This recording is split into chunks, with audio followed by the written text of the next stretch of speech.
अमीर प्रेग्नेंट काली देवरानी की दो गरीब गोरी जेठानी। समीर अपने घर के बाहर टप्पू का हाथ पकड़कर खड़ा होता है। मुझे तो बहुत डर लग रहा है। अरे डरने की कोई बात नहीं है, मैं तुम्हारे साथ हूँ, चलो अंदर चलते हैं। अगर माँ ने हमें स्वीकार नहीं किया तो हम लोग क्या करेंगे? मैं तुम्हारी पत्नी हूँ, तुम्हारी माँ मुझे इस घर से नहीं निकाल सकती, और फिर अगर उन्होंने हमें निकाल भी दिया तो क्या परेशानी है? तुम जानते हो ना, मेरे पिता के पास बहुत पैसा है। टप्पू और समीर दोनों घर के बाहर एक दूसरे का हाथ पकड़े परेशान होकर खड़े थे कि तभी पूजा की थाली लिए सुमित्रा घर का दरवाजा खोलती है और अपने बेटे को शादी के जोड़े में एक लड़की के साथ देखती है। ये सब मैं क्या देख रही हूँ समीर? ये यहाँ क्या चल रहा है? अरे माँ, आप यहाँ चलो, अंदर चलते हैं और आराम से बात करते हैं। समीर अपनी माँ को घर में ले आता है, जहाँ वह अपनी माँ को अपनी लव स्टोरी बताता है। माँ, जिस ऑफिस में मैं काम करता हूँ, टप्पू उस कंपनी के मालिक की बेटी है। उस कंपनी में काम करते करते टप्पू को मुझसे और मुझे टप्पू से कब प्यार हुआ पता ही नहीं चला, और इसी के चलते हम दोनों ने शादी कर ली। अरे कल मुँहे करम जले नास पीटे, तुझे शादी की इतनी जल्दी पड़ रही थी कि तूने घर में बताना जरूरी नहीं समझा? माँ, एक और चीज बतानी है। दरअसल टप्पू अभी प्रेग्नेंट है, इसी वजह से मैंने टप्पू से शादी कर ली। हे भगवान, ये जमाना कहाँ से कहाँ पहुँच गया है। तू तो मेरे लिए बिन बिहाई ही गर्भवती बहू ले आया। शादी करके तो लाया हूं ना माँ, अब आप किसी तरह बात को समझ लो। अब आप मान जाओ ना सासू माँ, क्यों इतना सता रही हो? ओ गॉड, एक तो तुम्हारे घर में कितनी गर्मी है, यहाँ रेस्ट करने की कोई जगह नहीं है क्या? अच्छा, मैं टप्पू को उसका कमरा दिखा कर आता हूँ माँ। ऐसा कहकर समीर अपनी पत्नी को अपने कमरे में ले जाता है, जिसके बाद वहाँ शीतल और पूर्वी आती हैं।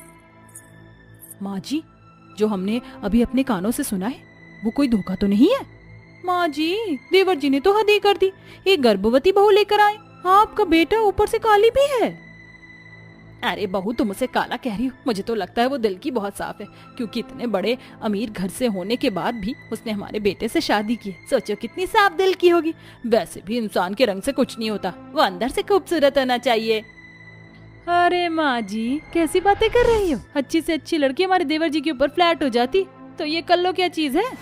अरे बहू, ये सब छोड़ो और जाओ घर के काम देखो, घर में नई बहू आई है, उसके लिए कुछ खाना बना लो। सावित्री ऐसा कहकर चली जाती है, जिसके बाद दोनों जेठानियां रसोई में जाती हैं और अपनी काली देवरानी के लिए खाना बनाने लगती। वे दोनों खाना बनाने के बाद अपनी देवरानी को उसके कमरे में खाना देने जाती हैं। देवरानी जी, आपने कुछ खाया नहीं होगा, माँ जी ने हमें कहा था, हमने आपके लिए खाना बनाया है, ये लीजिए, खा लीजिए। खाने की तरफ देखकर टप्पू फौरन अपने फोन की तरफ देखती है, तभी अचानक से कॉल आता है और वह कॉल उठाती है। अरे भैया, कितनी देर से मैं इंतजार कर रही हूँ, कहाँ मर गए हो? अच्छा, दरवाजे पर खड़े हो, चलो मैं आती हूँ। ऐसा कहकर वो फोन काट देती है। देखो तो सही, आप मेरे लिए दाल, सूखी रोटी और ये सादे चावल खाने के लिए लेकर आई हो, लेकिन मैं गरीबों वाला खाना नहीं खाती। मैंने अपना खाना बहुत बड़े रेस्टोरेंट से ऑर्डर किया है, वो दरवाजे पर है, मैं अभी लेकर आती हूँ। टप्पू वहाँ से उठती है और घर का दरवाजा जाकर खोलती है। दरवाजे पर डिलीवरी बॉय खड़ा होता है, वो खाना लेती है और दरवाजा बंद करके अपने कमरे में आकर खाने लगती है। ये सब देख शीतल और पूर्वी को थोड़ा अजीब लगता है। चलो कोई बात नहीं, इस खाने को हम सभी खा लेंगे। वो खाना घर के सभी लोग खा लेते हैं। खाना खाते खाते पूर्वी और शीतल को एकदम से एक साथ उल्टी आने लगती है, जिसके चलते वो फौरन टॉयलेट में जाती हैं और उल्टियाँ करती हैं। ये देख सावित्री बहुत खुश होती है। अरे वाह वाह वाह, बम्पर ओपनिंग लगी है हमारे घर में तो। माँ, आप ये क्या कहना चाहती हो? मुझे कुछ समझ नहीं आ रहा। हमारी पत्नियों की तबीयत ठीक नहीं है, हमें उन्हें हॉस्पिटल लेकर जाना चाहिए। अरे घबराने वाली कोई बात नहीं, मुबारक हो, तुम दोनों की पत्नियां गर्भवती हैं। दोनों भाई बहुत खुश होते हैं। अरे माँ, मैं बाप बन गया हूँ, मुझे तो विश्वास ही नहीं होता। अरे यह तो बहुत खुशी की बात है, इस गुड न्यूज के लिए मिठाई तो बनती है। घर में खुशी का माहौल हो जाता है, लेकिन वही अमीर घर की बिगड़ैल बहू अपने कमरे में ही स्मोकिंग और ड्रिंकिंग शुरू कर देती है। तुझे ना देखूं तो चैन मुझे आता नहीं है, एक तेरे सिवा मुझे कोई और भाता नहीं है, हाय मेरी सिगरेट। गाने के साथ टप्पू सिगरेट पीती रहती है। तभी वहाँ समीर आ जाता है और टप्पू से कहता है, अरे अपना नहीं तो कम से कम अपने पेट में पल रहे बच्चे का ख्याल रखो। ये स्मोकिंग और ड्रिंकिंग तुम्हारे लिए बिल्कुल भी ठीक नहीं है। तुम्हारी हिम्मत कैसे हुई मेरे हाथ से सिगरेट छीनने की? अपनी औकात मत भूलो, 2 कौड़ी के आदमी हो नहीं और चले हो मेरे हाथ से सिगरेट छीनने। टप्पू की आवाज से सावित्री कमरे के पास से गुजरते हुए रुक जाती है और कमरे के अंदर आ जाती है। बहू, ये क्या तरीका है अपने पति से बात करने का?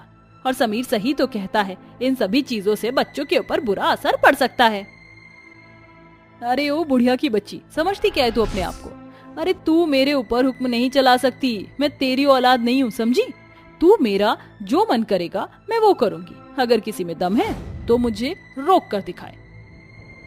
टप्पू सभी को बेइज्जत करके वही करती जो उसे ठीक लगता, जैसे क्लब जाना, अपने दोस्तों के साथ घूमना, लेट नाइट पार्टी करना और खूब सारी सिगरेट और शराब पीना। इन सब के बीच में उसे अपने बच्चे से भी बहुत प्यार होता है, लेकिन अपने शौकों के आगे वह कुछ नहीं कर पाती। एक दिन वह छत पर शराब पी रही होती है कि तभी पूर्वी और शीतल उसे समझाने की कोशिश करती हैं। न्यूज़पेपर में आया है कि शराब और सिगरेट के सेवन से डिलीवरी में बहुत सी दिक्कत आती है। सुना तुमने टप्पू? मैं तो कहती हूँ तुम भी छोड़ दो। एक बार को मैं तुम सभी को छोड़ दूंगी, लेकिन ये सब तो जिंदगी में कभी नहीं छूटने वाला। टप्पू अपनी जेठानियों की बातों को नजरअंदाज करके वहां से चली जाती है। देखते ही देखते 9 महीने बीत जाते हैं और कुछ ही समय में वो दिन भी आ जाता है जिस दिन टप्पू को लेबर पेन उठता है। हम हॉस्पिटल में है टप्पू, परेशान होने की जरूरत नहीं है, सब कुछ ठीक हो जाएगा। वेंटिलेटर पर टप्पू को ले जाया जाता है, लेकिन डिलीवरी के दौरान टप्पू की डिलीवरी में कॉम्प्लिकेशंस आ जाते हैं, जिसके चलते डॉक्टर सावित्री और समीर के पास आकर कहते हैं, आपकी बहू एक नॉर्मल डिलीवरी नहीं कर सकती। शराब और सिगरेट के चलते उसके गर्भाशय की हालत खराब हो गई है। अगर हमने नॉर्मल डिलीवरी की तो आपकी बहू की जान जा सकती है, जिसके चलते हमें सी सेक्शन करना होगा। सावित्री और समीर ना चाहते हुए भी सी सेक्शन के लिए तैयार हो जाते हैं। कुछ ही देर में टप्पू का सी सेक्शन शुरू हो जाता है, लेकिन सी सेक्शन के बाद भी उसकी हालत बिगड़ जाती है और उसका बच्चा बहुत कमजोर होता है, जिसके चलते उसके बच्चे को फौरन मशीन में रख दिया जाता है। क्या हुआ डॉक्टर साहब, सब कुछ ठीक तो है ना? हमें बच्चे के रोने की आवाज नहीं आई। आपकी बहू और बच्चे दोनों की कंडीशन ठीक नहीं है, हम अपनी पूरी कोशिश कर रहे हैं। उस दिन के बाद से टप्पू को हॉस्पिटल में महीना भर हो जाता है और इस 1 महीने में उसकी दोनों गोरी जेठानियां उसका बहुत अच्छे से ख्याल रखती हैं। वहीं 1 महीने के भीतर उसकी जेठानियों को लेबर पेन शुरू हो जाता है, जिसके चलते वो भी हॉस्पिटल में एडमिट हो जाती हैं। वो दोनों ट्विन बच्चों को जन्म देती हैं और उन दोनों के बच्चे भी स्वस्थ और हेल्दी होते हैं। इन सब के बाद जब टप्पू को होश आता है, वो अपने बच्चे की हालत देखकर अपनी गलतियों का पछतावा करती है। अमीरी के घमंड में चूर होकर मैंने एक बार भी अपनी औलाद के बारे में नहीं सोचा। ये सब मेरी गलती है। ऊपर से मैंने आप सभी को बुरा भला भी कहा, जबकि आप सब तो मेरा भला चाहते थे। टप्पू अपने घर के सभी सदस्य और अपनी दोनों जेठानियों से माफी मांगती है, जिसके चलते उसकी जेठानियां उसे माफ कर देती हैं और अपने बच्चों के साथ साथ उसके बच्चे की भी देखरेख करती हैं। कुछ ही समय में टप्पू और उसका बच्चा स्वस्थ हो जाते हैं और वो अपने ससुराल में सबके साथ खुशी खुशी रहने लगती है। मैं तुम्हें बताना चाहता था, लेकिन क्या करता, कैसे बताता? तुम खुद सोचो, एक कमरे में हम लोग कैसे एडजस्ट हो पाएंगे? भैया, अगर भाभी आपसे सच्चा प्यार करती हैं, तो वो इस घर में आने से मना नहीं करेंगी। आप उन्हें झूठ मत कहना। जो भी है आप उन्हें सच बता दीजिए। और अगर सच जानने के बाद उसने मुझे छोड़ दिया तो? मैं उससे बहुत प्यार करता हूँ। भैया, मेरी बात मानो, उनसे मिलकर उन्हें सब बता दो। सच जानने के बाद फिर जो भी हो आप भी उसे मंजूर करना, और वो भी करेंगी। तुम पांचों बहुत अच्छी हो। चलो मैं अब चलता हूँ और उसे सब कुछ बताता हूँ। रोहित ऐसा कहकर घर से निकल जाता है। रोहित एक बहुत गरीब लड़का था। उसके पास केवल एक ही कमरा था, जिसमें उसकी 5 बहनें और वो खुद रहता था। लेकिन वहीं वो एक अमीर लड़की से बहुत प्यार करता था और वो लड़की उसे शादी करना चाहती थी, जिसके चलते वो उसे अपनी जिंदगी का सच बताने जा रहा होता है। मैं नहीं जानता शिवन्या, मेरा सच जानने के बाद तुम कैसा रिएक्ट करोगी, लेकिन मैं गरीब हूँ और मेरे पास केवल एक ही कमरा है। ये सुनने के बाद शिवन्या थोड़ी देर सोच में पड़ जाती। रोहित, मैं तुमसे बहुत प्यार करती हूँ। अगर मुझे तुम्हारे साथ एक कमरे में एडजस्ट होना पड़े तो इसमें कोई बड़ी बात नहीं है। ये सुनकर रोहित बहुत खुश होता है, जिसके बाद वो शिवन्या से शादी करके उसे अपने साथ अपने घर ले आता है। जैसे ही शिवन्या घर की चौखट पर खड़ी होती है, उसका स्वागत करने के लिए कमरे के अंदर उसकी 5 नंद खड़ी होती हैं। 1 2 3 4 5। हे प्रभु, ये मैं क्या देख रही हूँ? इस एक कमरे में 5 बहनें, 1 भाई, और अब मुझे भी रहना पड़ेगा। भाभी, चलो अंदर आ जाओ, इसे अपना ही घर समझो। What the hell, रोहित, तुम्हारी 5 बहनें भी हैं? तुमने इसके बारे में मुझे कुछ नहीं बताया। अरे हाँ, ये तो मैं बताना ही भूल गया। मुझे माफ करना शिवन्या, मेरी 5 बहनें हैं जो मेरे साथ रहती हैं। इस कमरे में हम कैसे रह पाएंगे रोहित? तुम खुद सोचो, मैं इस कमरे में नहीं रह पाऊंगी। रोहित उसे खूब समझाता है, जिसके बाद शिवन्या कमरे के अंदर आ जाती है, जहाँ एक तरफ फूलों से सजाया हुआ बिस्तर लगा होता है। शिवन्या को कुछ समझ नहीं आता। उस समय तो वो कुछ नहीं कह पाती। देखते ही देखते रात हो जाती है, जिसके बाद कमरे के बीचों बीच रोहित की बहनें मिलकर पर्दा टांग देती हैं। ये पर्दा किस लिए टांगा है तुमने? पर्दे के उस तरफ आप और भैया सो जाना और इस तरफ हम 5 बहनें सो जाएंगी। भाभी जी, ये लीजिए अगरबत्ती, आजकल ही मार्केट में बहुत ज्यादा चल रही है। इसे जलाकर रख दो तो मच्छर नहीं काटते हैं। रात को आपको भी मच्छर नहीं लगेंगे। इसे आप अपनी तरफ जलाकर सो जाना। भाभी जी, कोई परेशानी हो तो हमें बता सकती हो। रोहित के होने की वजह से शिवन्या कुछ नहीं कह पाती। अरे नहीं नहीं, कोई परेशानी नहीं है। ऐसा कहकर शिवन्या पर्दे की दूसरी तरफ अपने पति के साथ सोने की कोशिश करती है, लेकिन रात भर उसे नींद नहीं आती। मेरी तो किस्मत ही फूट गई जब मैं इस घर में शादी करके आ गई। भला ये भी कोई बात है? आज मेरी सुहागरात है और मैं अपने पति की 5 बहनों के साथ सो रही हूँ। रात भर शिवन्या को नींद नहीं आती और वो यहाँ से वहाँ करवटें बदलती रहती है। अगले दिन जैसे ही सवेरा होता है, शिवन्या उठकर मुंह धो लेती है और तैयार हो जाती है। तभी उसकी नंद कहती है, अरे भाभी जी, इतनी जल्दी उठने की क्या जरूरत है?